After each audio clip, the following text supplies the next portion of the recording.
Penggunaan mobil dan motor listrik tengah menggeliat di masyarakat. Hal ini juga diikuti target pemerintah menggaungkan upaya nol emisi gas buang atau bahan bakar fosil pada 2060.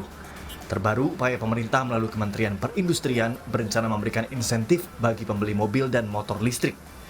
Tak tanggung-tanggung, Menperin berencana memberikan insentif pembelian kendaraan listrik hingga 80 juta rupiah. Rencana Menperin memberikan 80 juta rupiah untuk pembelian mobil listrik, lalu 8 juta rupiah untuk motor listrik, lalu hybrid 40 juta rupiah, serta konversi motor listrik 5 juta rupiah. Dengan kita memberikan insentif ini terhadap pembelian mobil atau motor listrik, kita akan dalam tanda petik memaksa produsen mobil listrik atau motor listrik di dunia akan semakin mempercepat realisasi investasi mobil listrik atau motor listrik di Indonesia. Ini sudah bisa membuktikan terhadap komitmen kita untuk mengurangi karbon emisi. Pengamat kebijakan publik menilai sebagai langkah baik, namun pemerintah perlu menyiapkan infrastruktur dan regulasi yang jelas.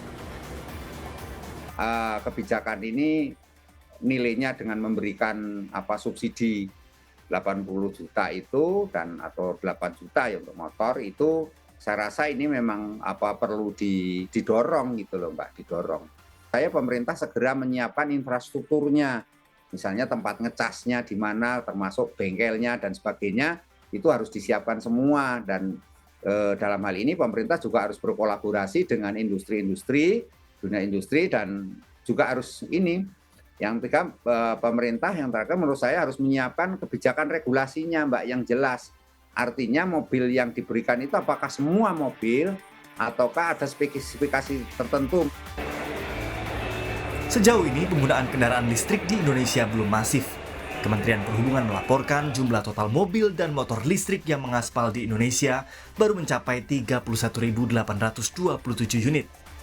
Angka ini barulah 30% dari target pemerintah yang sebesar 100.000 unit. Insentif pemerintah diharapkan mendorong penggunaan kendaraan listrik yang tak hanya ramah lingkungan, namun juga menjadi salah satu kontribusi bagi ekonomi negara. Karena memaksimalkan penggunaan nikel, mendorong investasi dan mengurangi subsidi bahan bakar berbasis fosil. Tim Liputan Kompas TV.